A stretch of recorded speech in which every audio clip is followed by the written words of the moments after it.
Hello. आवाज आ रही हो तो ठीक है।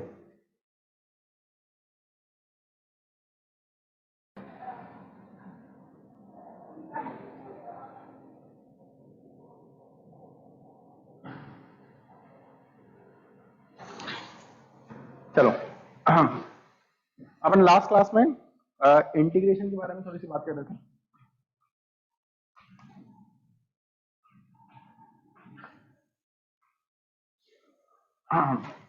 मैंने बस इतना बताया था कि इंटीग्रेशन जो है वो डिफरेंशिएशन का उल्टा होता है ना। मैंने बस इतना बता दिया था। मैंने बताया था जैसे अगर अपन x की पावर 5 इसको क्या कर रहे हैं, डिफरेंशिएट कर रहे हैं, तो आंसर आता है 5 x की पावर 4। ठीक है, तो अगर मैं इसको इंटीग्रेट करूंगा तो वापस से आ जाएगा। मैंने इतना बताया था। ठीक है, अब जो इंटीग्रेशन है ना, इंटीग्रेशन दो टाइप के होते हैं। इंटीग्रेशन मेजर दो टाइप के होते हैं। ठीक है, पहले टाइप का इंटीग्रेशन होता है इन डेफिनाइट इंटीग्रेशन।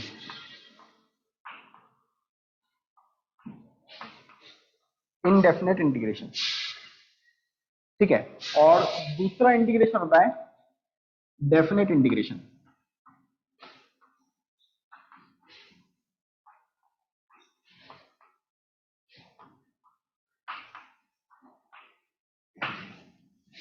ठीक है, दो टाइप के इंटीग्रेशन होते हैं हमारे पास। अब इंटीग्रेशन को जब भी मुझे रिप्रेजेंट करना पड़ेगा, जैसे अगर मुझे किसी फंक्शन को डिफरेंशिएट करना होता है, जैसे मुझे x की पावर 4 को डिफरेंशिएट करना होता है, तो मैं उसको कैसे लिखता हूं? मैं इसको लिखता हूं D by D x of x की पावर 4। ये रिप्रेजेंटेशन का तरीका है। उस तरह से अगर मुझे इंटीग्रेशन को रिप्रेजेंट करना है तो ये होता है इंटीग्रेशन का सिंबल। ये होता है इंटीग्रेशन का सिंबल। ठीक है, और मान लो कि मैं x की पावर 4 को इंटीग्रेट कर रहा हूं, तो मैं लिखूंगा इंटीग्रेशन ऑफ x की पावर 4, और इसके बाद लिखाता है वेरिएबल जिसके रिस्पेक्ट में अपन इंटीग्रेट कर रहे हैं। जैसे यहां पर होता है ना, यहां पर अपन x के रिस्पेक्ट में डिफरेंशिएट करते हैं तो वो वेरिएबल लिखते हैं नीचे। उसी तरह से यहां पर अपन x की पावर 4 को इंटीग्रेट कर रहे हैं, और ये क्या है अपना वेरिएबल जिसके रिस्पेक्ट में इंटीग्रेशन परफॉर्म करा जा रहा है। ठीक है, अब यहां पर वापस से सेम कंडीशन अप्लाई होगी। जैसे वहां पर मैंने क्या बताया था कि अगर x की पावर 4 फंक्शन है तो उसको x के रिस्पेक्ट में ही डिफरेंशिएट करा जाएगा। उसी तरह से अगर यहाँ पर x का फंक्शन है तो यहाँ पर इंटीग्रेशन भी x के रिस्पेक्ट में ही होगा। इतनी बात समझ में आई? ठीक है, तो अगर आपको किसी भी फंक्शन का इंटीग्रेशन रिप्रेजेंट करना है तो इस तरह से रिप्रेजेंट करा जाता है। ठीक है, ये जो मैंने इस तरह का शेप बनाया है ये इंटीग्रेशन का सिंबल है।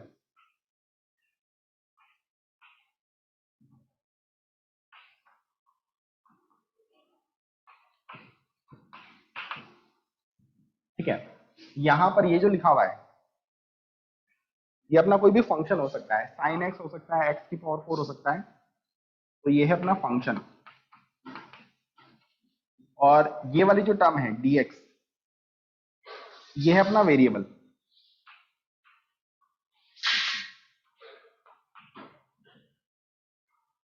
ठीक है, अब जब अपन डेफिनेट इंटीग्रेशन करते हैं तब क्या होता है, x की पावर 4 फंक्शन लिखा हुआ है, उसके अंदर वेरिएबल का मल्टीप्लीकेशन कर रखा है, इंटीग्रेशन का सिंबल लगा रखा है, और इसके साथ में है ना यहां पर कुछ वैल्यूज लिखी जाती है नीचे और ऊपर। ठीक है, यहां पर और यहां पर कुछ वैल्यू लिखी जाती है। ठीक है, मैंने बोल दिया कि यहां पर a है, यहां पर एक वैल्यू लिख ली a, और यहां पर एक वैल्यू लिख ली b। तो डेफिनेट इंटीग्रेशन में यहां पर जो वैल्यूज लिखी होती है इनको बोलते हैं लिमिट्स। इनको क्या बोलते हैं? लिमिट्स। a और b इनको बोला जाता है लिमिट। जो टर्म नीचे लिखी होगी उसको बोलते हैं लोअर लिमिट।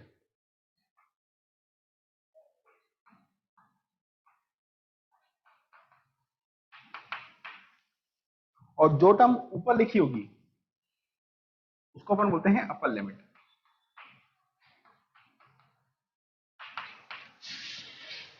ठीक है, एक होता है लोअर लिमिट, एक होता है अपर लिमिट। ठीक है, तो ये बेसिक रिप्रेजेंटेशन का तरीका है। ठीक है, चलो इतना छापो, फिर अपन आगे देखते हैं।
कॉपी कर लिया ये? ठीक है,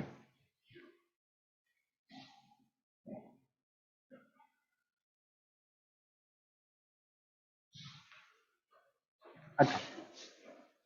अब है ना, अपना पहला टारगेट होगा इसको समझना, इनडेफिनेट इंटीग्रेशन को समझना।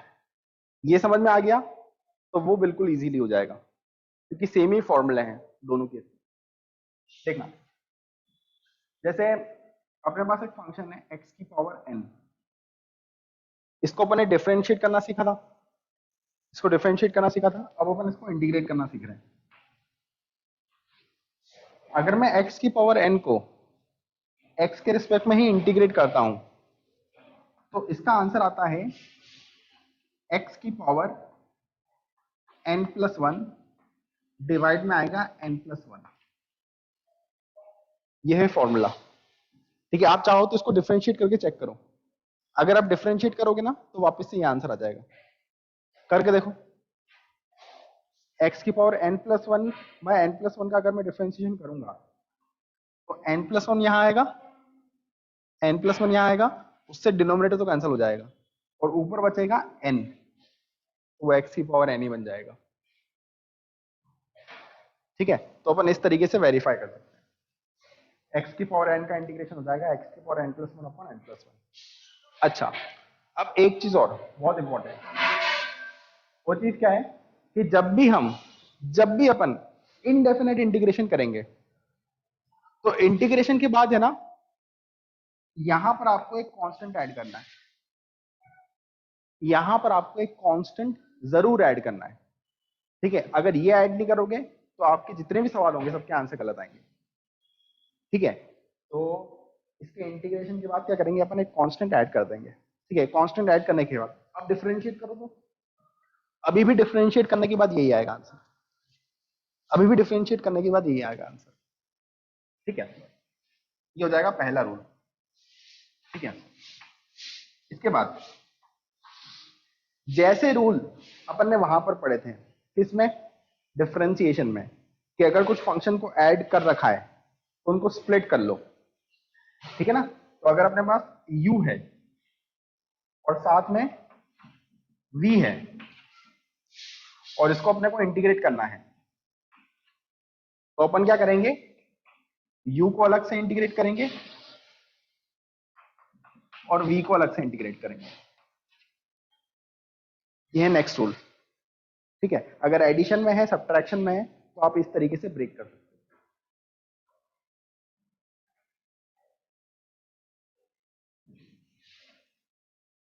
ठीक है, ये हो जाने के बाद अगर आपने ना एक फंक्शन लिया, उसका आप इंटीग्रेशन कर रहे हो और फंक्शन के साथ मल्टीप्लिकेशन में एक नंबर है,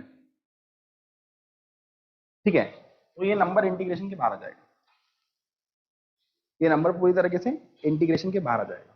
ठीक है, तो हो जाएगा 5 टाइम्स एफ ऑफ एक्स का इंटीग्रेशन। डिफरेंशिएशन जैसा, डिफरेंशिएशन में क्या होता था, अगर कोई नंबर मल्टीप्लाई कर रखा है तो वो डिफरेंशिएशन के बाहर आ जाता था। यहां पर भी क्या होगा, कोई नंबर मल्टीप्लाई कर रखा है तो वो इंटीग्रेशन के बाहर आ जाएगा। ठीक है, ये रूल्स छापो फटाफट।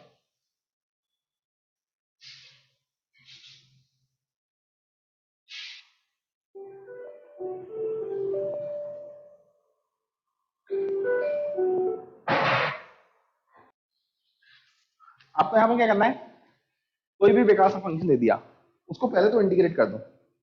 पहले तो जो भी इंटीग्रेशन का आंसर आएगा ना, वो आंसर लिख लो।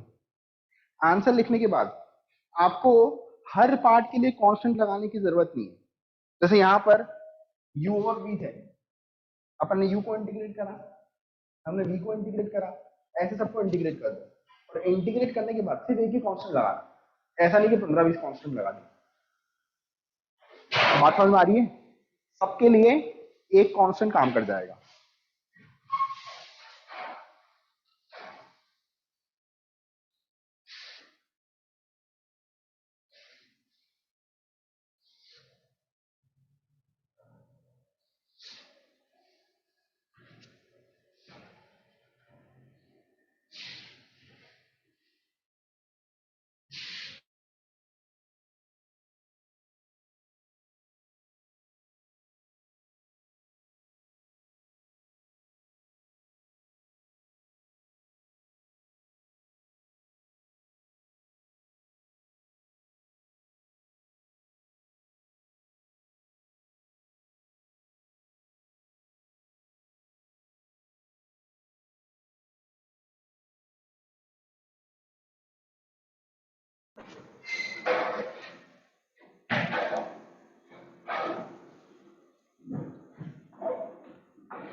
फटाफट आंसर निकालो इसका।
देखना, x की पावर 5 का इंटीग्रेशन x की पावर 5 प्लस 1 अपॉन 5 प्लस 1,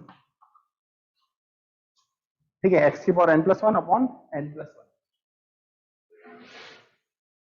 और इंटीग्रेशन करने के बाद एक कांस्टेंट लगाना है, ये आ जाएगा आंसर।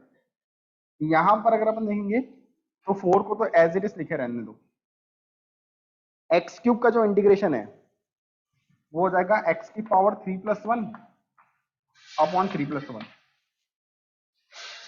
ये हो जाएगा। तो इसको देखेंगे अपन, तो x की पावर 1/2 प्लस 1 अपॉन 1/2 प्लस 1, और इंटीग्रेशन के बाद कांस्टेंट जरूर लगा देना,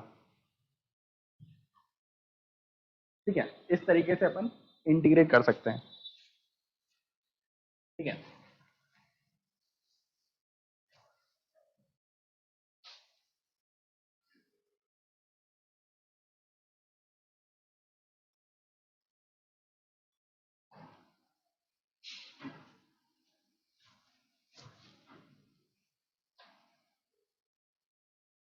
अब यहां पर देखना कुछ और चीजें, यहां पर अगर आपके सामने ऐसा लिखा हुआ है कि 1 इंटू डी एक्स, इसका इंटीग्रेशन, या फिर आपके सामने लिखा हुआ है सिर्फ dx का इंटीग्रेशन, ठीक है। तो dx का इंटीग्रेशन होता है x के बराबर, dx का इंटीग्रेशन होता है x के बराबर, और साथ में क्या कर देंगे, एक कांस्टेंट को ऐड कर देंगे, ठीक है। आप रिवर्स में चेक करके देखो, ये इंटीग्रेशन आया, इसको डिफरेंशिएट करके देखो, x का डिफरेंशिएशन 1, कांस्टेंट का डिफरेंशिएशन 0, ओवरऑल इसका डिफरेंशिएशन कितना आ गया, 1 के बराबर आ गया, मैच कर रहा है। इंटीग्रेशन वाले फंक्शन को अगर आप डिफरेंशिएट करोगे तो वापस से ये आना चाहिए। यहां पर आप देखो ना, अगर आप इसको डिफरेंशिएट करोगे तो 1 आ जाएगा, इस पूरे फंक्शन को डिफरेंशिएट करोगे तो आंसर 1 आ जाएगा, और यहाँ पर 1 ही लिखा हुआ है। बात समझ में आ रही है? तो यहाँ पर एक रूल अपन क्या याद रखेंगे कि dx का इंटीग्रेशन x के बराबर होता है, और साथ में अपन क्या कर देते हैं, कांस्टेंट को ऐड कर देते हैं, ठीक है। जैसे मैंने अब 5 dx लिख दिया और इसका इंटीग्रेशन करने का बोला, तो 5 बाहर आ जाएगा और dx का इंटीग्रेशन हो जाएगा x, और पूरा इंटीग्रेशन करने के बाद एक कांस्टेंट को ऐड कर देना, पूरा इंटीग्रेशन करने के बाद कांस्टेंट को क्या कर देना, ऐड कर देना, ठीक है। इस तरीके से इंटीग्रेट कर सकते हैं, ठीक है। इसके बाद जो अपन ने फॉर्मूला लिखा था ना, जो अपन ने फॉर्मूला लिखा था कि x की पावर n का इंटीग्रेशन होता है x की power n plus 1 upon n plus 1 plus c। इस फॉर्मूले में है ना, ये जो n है इसकी वैल्यू -1 के बराबर नहीं होना चाहिए, क्योंकि अगर -1 हो गई n की वैल्यू तो डिनोमिनेटर में 0 आ जाएगा, क्योंकि अगर n की वैल्यू -1 हो गई तो क्या होगा, डिनोमिनेटर के अंदर 0 आ जाएगा, और डिनोमिनेटर में 0 आ गया तो फंक्शन इनफाइनाइट हो जाएगा, ठीक है। तो वो नहीं होगा, तो n की वैल्यू -1 के बराबर नहीं होना चाहिए, वहां पर मेंशन कर लो जहां पर अपन ने फॉर्मूला लिखा हुआ है,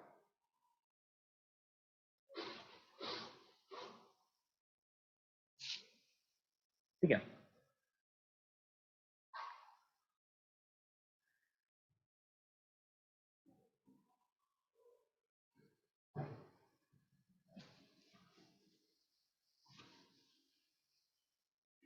अब इसके बाद सवाल ये है कि अगर मुझे इसको इंटीग्रेट करना है, मतलब x की पावर -1 को इंटीग्रेट करना है, तो कैसे करूंगा, x की पावर -1 को इंटीग्रेट करना है, या फिर अगर मुझे 1/x को इंटीग्रेट करना है, तो उसका फॉर्मूला क्या होगा, इसका फॉर्मूला हो जाएगा ln x के बराबर, 1/x का इंटीग्रेशन होता है ln x के बराबर, ये एक और फॉर्मूला है, आप डिफरेंशिएट करके चेक कर सकते हो। ln x को अगर मैं डिफरेंशिएट करता हूं तो आंसर आ जाएगा 1/x, 1/x आ गया। ठीक है,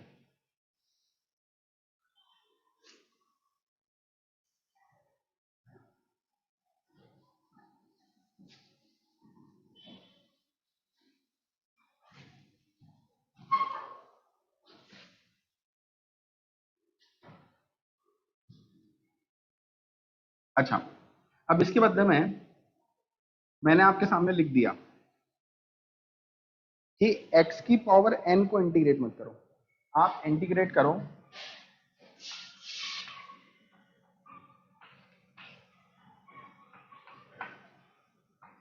इसको, हमें इसको इंटीग्रेट करना है। ठीक है, तो जब इसको इंटीग्रेट करोगे ना तो इसका आंसर आता है ax प्लस बी की power n+1 divide by n+1। इस तरह से लिख लेना, x की पावर n+1 अपॉन n+1 जैसा। और इसके बाद यहां पर जो x का कॉफिशिएंट होता है ना, जो x का कॉफिशिएंट होता है उससे डिवाइड कर देना। x का जो कॉफिशिएंट होता है उससे डिवाइड कर देना, तो ये आ जाएगा अपना आंसर।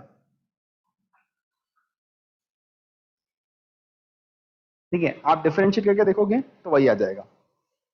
ठीक है, कहीं पर भी जैसे मैंने लिख दिया 1/ax+b का इंटीग्रेशन, तो ये 1/x जैसा दिखाई देगा ना, 1/ ये टर्म x जैसी दिखाई देगी आपको। ठीक है, तो इसका इंटीग्रेशन हो जाएगा ln ऑफ ये वाली टर्म, ये हो जाएगा इसका इंटीग्रेशन। लेकिन इंटीग्रेशन के बाद x का जो कॉफिशिएंट है उससे क्या करना पड़ेगा, अपने को डिवाइड करना पड़ेगा, x के कॉफिशिएंट से डिवाइड कर देंगे और एक कांस्टेंट तो ऐड करते जाएंगे। क्या ये फॉर्मूले समझ में आते हैं? सब फॉर्मूला ये याद ही करना है।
हाँ भाई, नोट कर ले।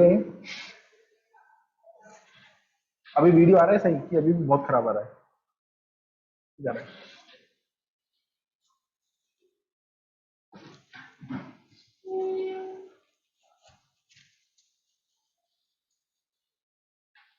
देखना, इसके बाद पे साइन ई की पावर एक्स हो जाएगा, एक फंक्शन ई की पावर एक्स। ई की पावर एक्स को अगर मैं इंटीग्रेट करूंगा तो ई की पावर एक्स का इंटीग्रेशन ई की पावर एक्स ही आ जाता है। डिफरेंशिएट करके चेक करो, आंसर मैच कर जाएगा। ठीक है, ये एक रूल है। इसके बाद अगर मैं x के बदले में ax प्लस बी लिख लूंगा,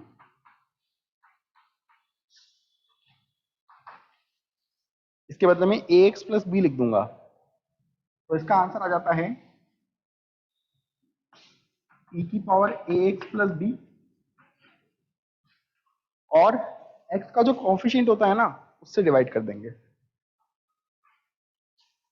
इससे डिवाइड कर देंगे, और डिवाइड करने के बाद कांस्टेंट को तो अपने को ऐड करते जाना है। ठीक है, तो ये आ जाएगा आंसर। इसके बाद अगर आपके पास फंक्शन है साइन एक्स, तो साइन एक्स का इंटीग्रेशन होता है माइनस का कॉस एक्स के बराबर। ठीक है, और अगर आपके पास फंक्शन है कॉस एक्स, तो कॉस एक्स का इंटीग्रेशन होता है साइन एक्स के बराबर। ठीक है, और इसमें वही रूल लग जाएगा कि अगर साइन एक्स के बदले में साइन ए एक्स प्लस बी लिखा हुआ है,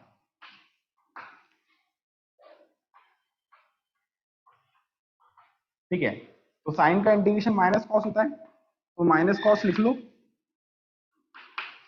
और उसके बाद एक्स का जो कोफिशिएंट है उससे डिवाइड कर दो।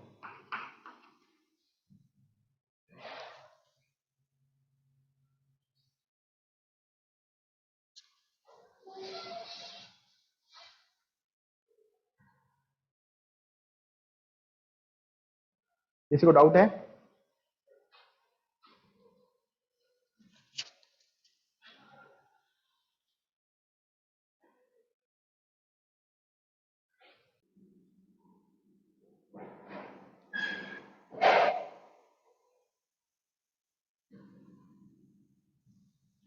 देखो, साइन एक्स का जो इंटीग्रेशन है वो होता है माइनस का कॉस एक्स, और कॉस एक्स का जो इंटीग्रेशन है वो होता है साइन एक्स।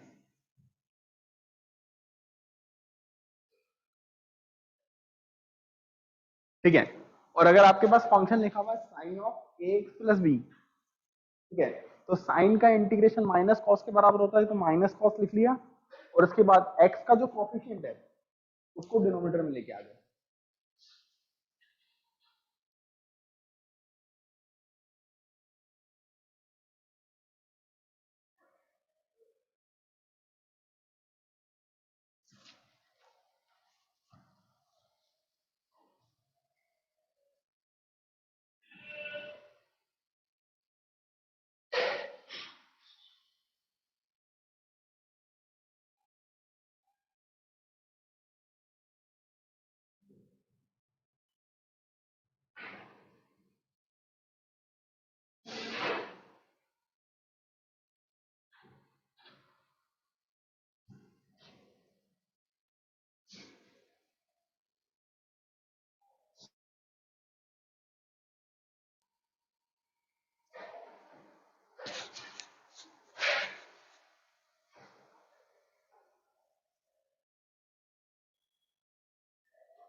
कॉपी कर दिया?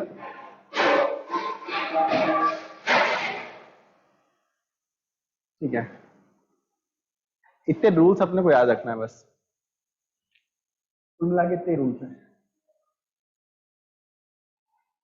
ठीक है,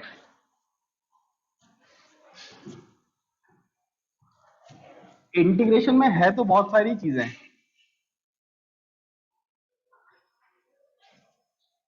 मतलब जैसे अपन ने डिफरेंशिएशन में प्रोडक्ट रूल पढ़ा था कि u इंटू वी लिखा हुआ है, उसको डिफरेंशिएट करना है, वैसे इंटीग्रेशन में भी होता है, लेकिन अब वो फॉर्मूला इतना बड़ा होता है, मतलब बहुत ही बड़ा फॉर्मूला होता है, डिफिकल्ट भी होता है, और असल बात तो ये कि काम ही नहीं आता, एक भी सवाल में यूज नहीं होता, तो इसीलिए वो सारे रूल्स नहीं पढ़ रहे।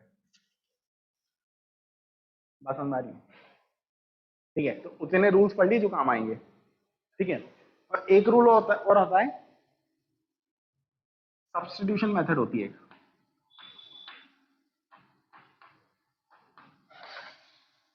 ठीक है, ये मेथड अभी नहीं पढ़ा रहा हूं मैं। ठीक है, इंटीग्रेशन में सब्स्टिट्यूशन नाम की एक मेथड होती है, वो हम स्किप कर रहे हैं। ये फिजिक्स में यूज होती है लेकिन फिर भी स्किप कर रहे हैं। रीजन क्या है कि पूरी 11th निकल जाएगी, मैं कभी इस वर्ड का यूज नहीं करूंगा, सब्स्टिट्यूशन वर्ड का यूज ही नहीं करूंगा। 12th में जाके ये मेथड यूज होती है। तो अपन जब 12th में इससे रिलेटेड सवाल करेंगे तब मैं वापस से पढ़ा दूंगा ये मेथड। ठीक है, तो वहीं पर क्लियर हो जाएगा। इतने रूल्स हैं। हमने क्या क्या देखा है, x की पावर n का इंटीग्रेशन देखा है, ये होता है x की पावर n+1 अपॉन n+1। फिर e की पावर x का इंटीग्रेशन देखा है, e की पावर x के बराबर होता है।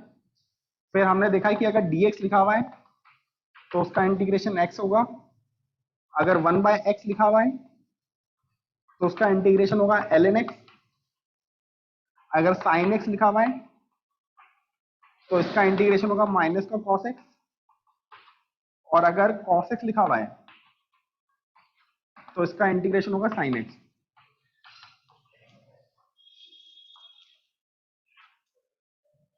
सिर्फ इतने रूल है। तुम्हारे दिमाग में आएगा कि ln x का तो इंटीग्रेशन लिखा ही नहीं है, ln x का इंटीग्रेशन तो वो काम नहीं आता, इसलिए नहीं लिखा। सिर्फ इतने फंक्शन के इंटीग्रेशन याद रखना है।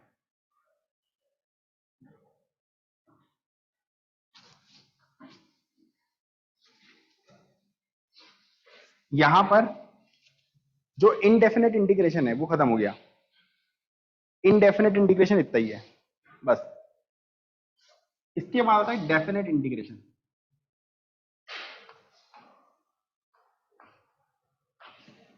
डेफिनेट इंटीग्रेशन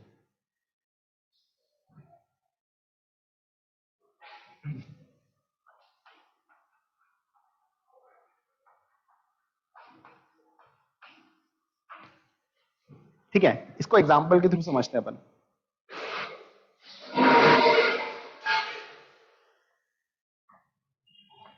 एक्स स्क्वायर को इंटीग्रेट करना है, ठीक है, और लिमिट है 2 से 3,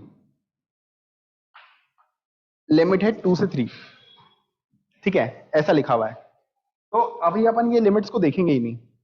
एक्स स्क्वायर लिखा हुआ है, एक्स स्क्वायर का इंटीग्रेशन क्या होगा, एक्स की पावर 2+1 अपॉन 2+1, ये होता है इंटीग्रेशन।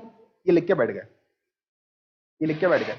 अब इसमें ना ये ध्यान रखना है कि जब भी डेफिनेट इंटीग्रेशन करा जाता है, डेफिनेट इंटीग्रेशन के केस में कभी भी कांस्टेंट नहीं लगाना है, कभी भी कांस्टेंट लगाने की जरूरत नहीं पड़ेगी। ठीक है, तो यहां पर कांस्टेंट लगाने की जरूरत नहीं है, बस सिंपली इंटीग्रेट कर देना है। इंटीग्रेट करने के बाद अपन लिखेंगे कि लोअर लिमिट जो है वो 2 के बराबर है और अपर लिमिट जो है वो 3 के बराबर है।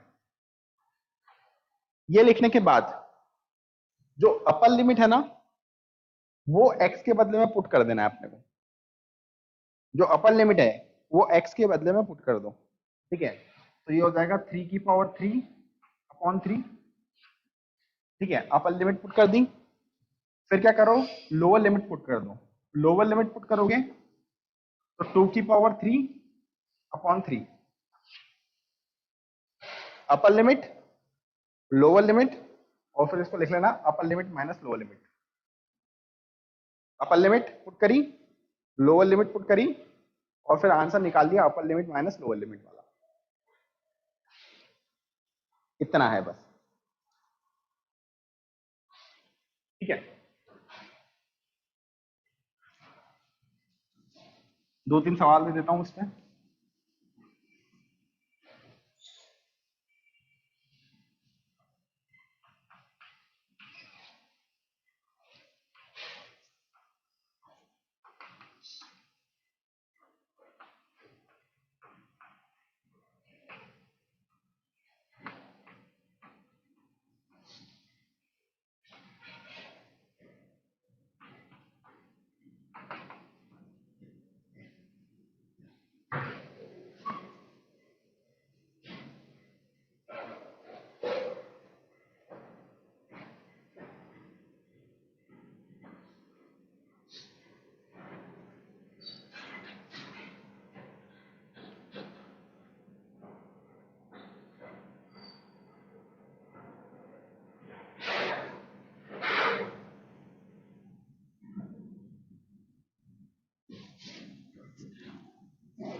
ये मेंशन कर लेना कि डेफिनेट इंटीग्रेशन में कांस्टेंट ऐड करने की बिल्कुल जरूरत नहीं है। ठीक है, while performing definite integration don't add any constant.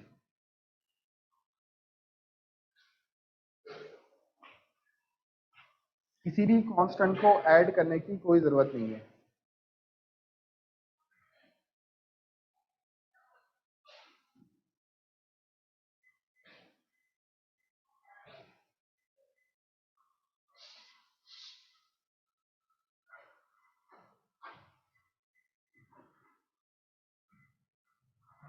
ये वाला हटा दो ना।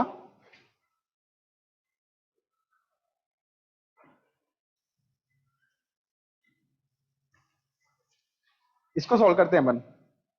एक्स की पावर 1/2 का इंटीग्रेशन। ठीक है, तो इसका इंटीग्रेशन हो जाएगा एक्स की पावर 1/2 प्लस 1 अपॉन 1/2 प्लस 1, और इसके अंदर लिमिट डलेगी 4 से लेकर 9 तक। ठीक है, तो ये बेसिकली लिखा हुआ है एक्स की पावर 3/2 और नीचे लिखा हुआ है 3/2।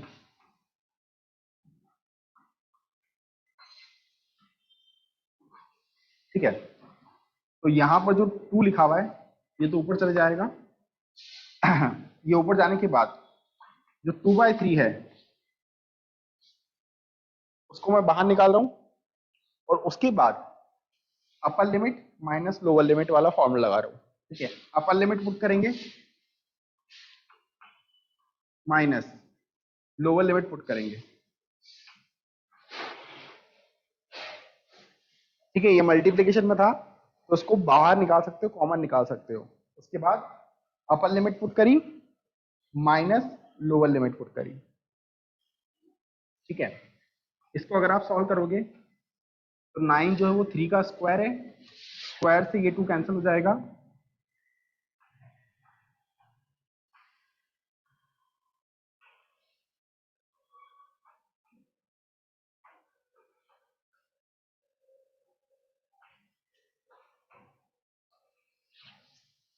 इतना आंसर आ जाएगा।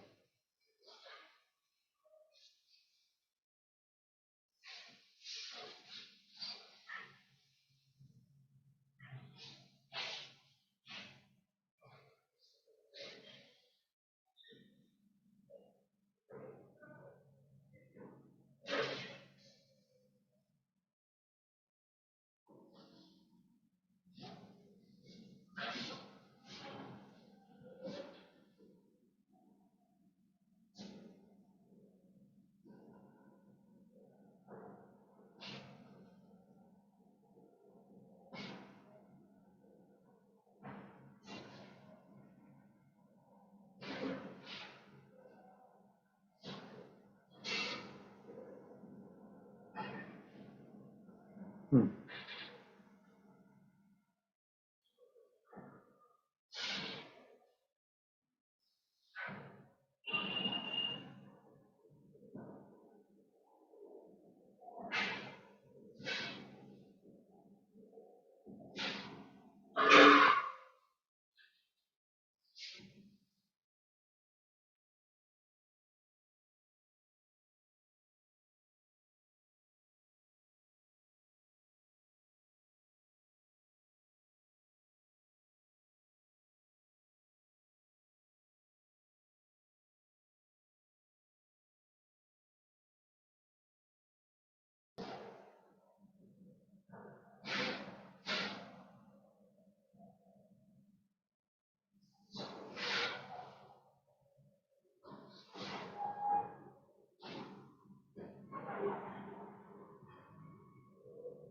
चलो देखना नेक्स्ट वाला।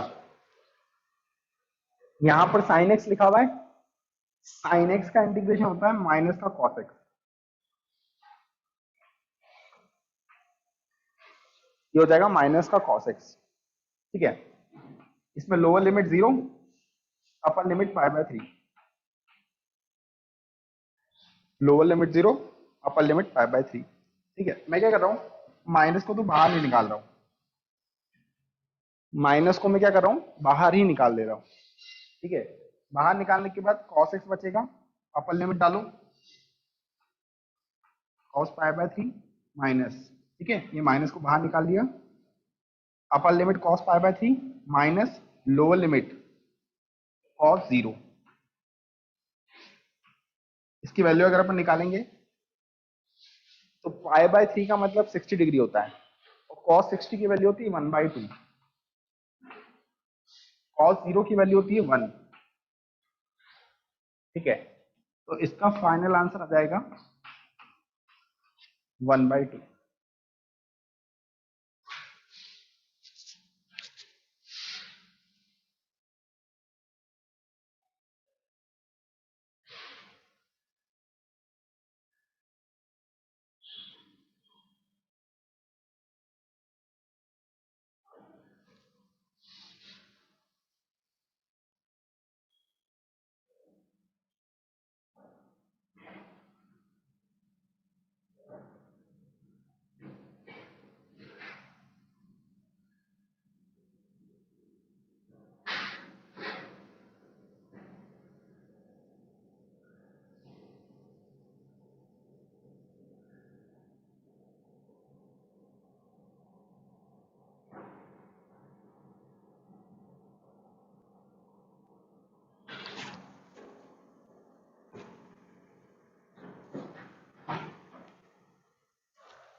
इसमें एक काम का एग्जांपल जो बहुत ज्यादा यूज होता है, 1/x का इंटीग्रेशन ए से बी तक। 1/x का इंटीग्रेशन क्या होता है? 1/x का इंटीग्रेशन होता है ln x के बराबर। ठीक है, और इसमें लिमिट डाल देंगे a से लेकर b तक। ठीक है, इसके बाद upper limit minus lower limit, ये आ जाएगा आंसर। ठीक है, अब इसको है ना अपन किसी और फॉर्मेट में लिख सकते हैं क्या? ln b minus ln a लिखा हुआ है, तो ये हो जाता है ln of b by a। जब टर्म्स डिवीजन में होती है तो उसको सब्ट्रैक्शन में तोड़ सकते हैं अपन, उसी तरह से अगर सब्ट्रैक्शन में है तो डिवीजन में आ जाएगा वो।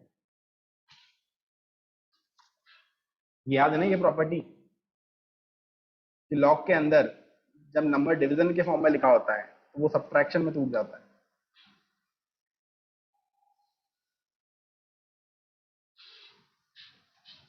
फिजिक्स में ये बहुत जगह यूज होगा।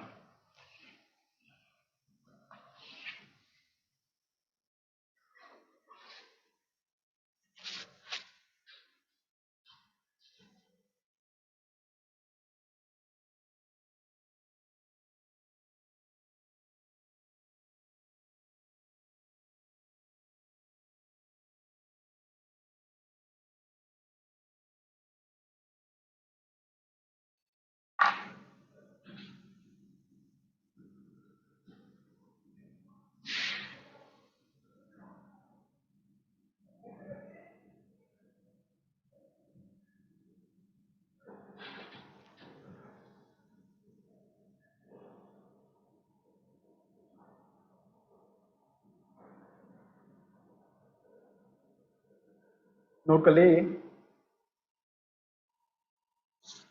ठीक है, इंडेफिनेट इंटीग्रेशन हो गया और डेफिनेट भी हो गया,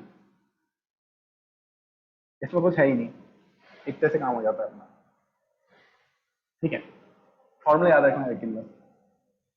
अब यहाँ पर है ना थोड़ा सा है ना इंटीग्रेशन का काम आएगा, इसको और समझना है अपने को कि इंटीग्रेशन किस तरीके से यूज होगा।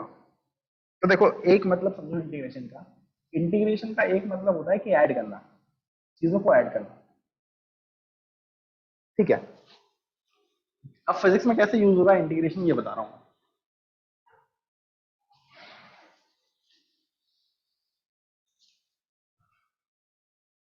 इमेजिन करो कि यहां पर आपके पास एक डिस्क है,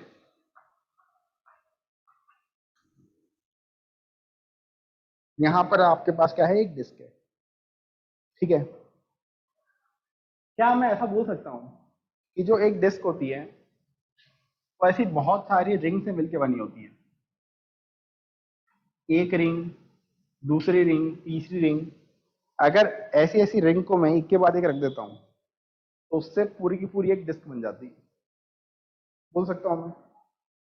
हाँ, कि ऐसी बहुत सारी रिंग को अगर मैं जोड़ देता हूँ तो क्या हो जाएगा, एक पूरी की पूरी डिस्क बन जाएगी। ठीक है, अब अगर मैं डिस्क का एरिया निकालना चाहता हूँ, अगर मैं क्या करना चाहता हूँ, डिस्क का एरिया निकालना चाहता हूँ, तो डिस्क का एरिया का फॉर्मूला है वैसे अपने पास, लेकिन मैं क्या कर रहा हूँ, डिस्क का एरिया निकालने के लिए मैं क्या कर रहा हूँ, ये जो पतली पतली सी रिंग बनेगी, इन पतली पतली सी रिंग का एरिया निकाल रहा हूँ और उस एरिया को ऐड कर रहा हूँ, है ना। अगर मैं इन रिंग्स का एरिया निकाल लेता हूँ, सारी रिंग का एरिया निकाल लेता हूँ और उस एरिया को अगर मैं ऐड कर देता हूँ तो क्या पूरी डिस्क का एरिया आएगा, आएगा। ठीक है, तो देखना मैं क्या कर रहा हूं,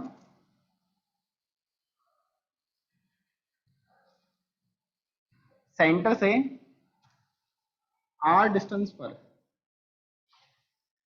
एक रिंग बना रहा हूं, यहां पर एक रिंग बना ली।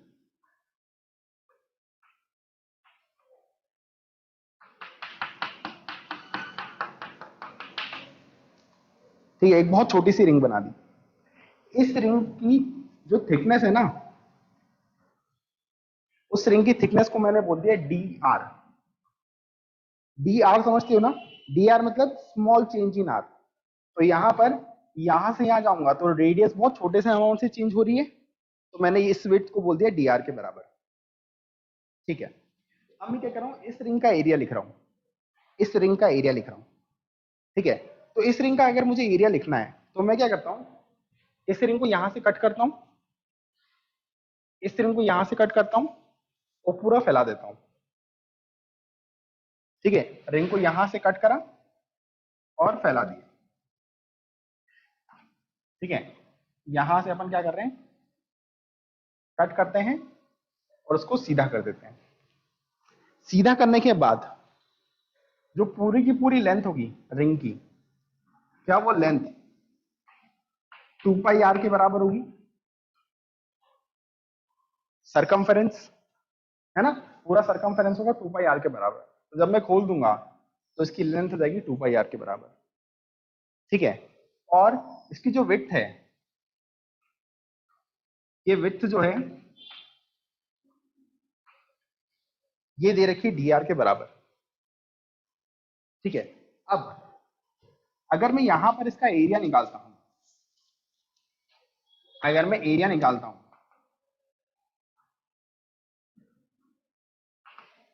ठीक है, तो इस रिंग का एरिया निकालने के लिए, ये रिंग को मैंने ऐसे बना रखा है, इसका एरिया निकालने के लिए मैं यहां पर क्या करूंगा, जो बेस है और जो हाइट है उसको मल्टीप्लाई कर दूंगा। बेस है 2 पाई आर, जो हाइट है वो है डी आर, इसको मल्टीप्लाई कर दिया तो क्या आ गया, स्ट्रिप का एरिया आ गया या फिर इस रिंग का एरिया आ गया। ठीक है, अब अगर मैं ऐसी सारी की सारी रिंग के एरिया को ऐड करते जाता हूं तो पूरी की पूरी डिस्क का एरिया आ जाएगा।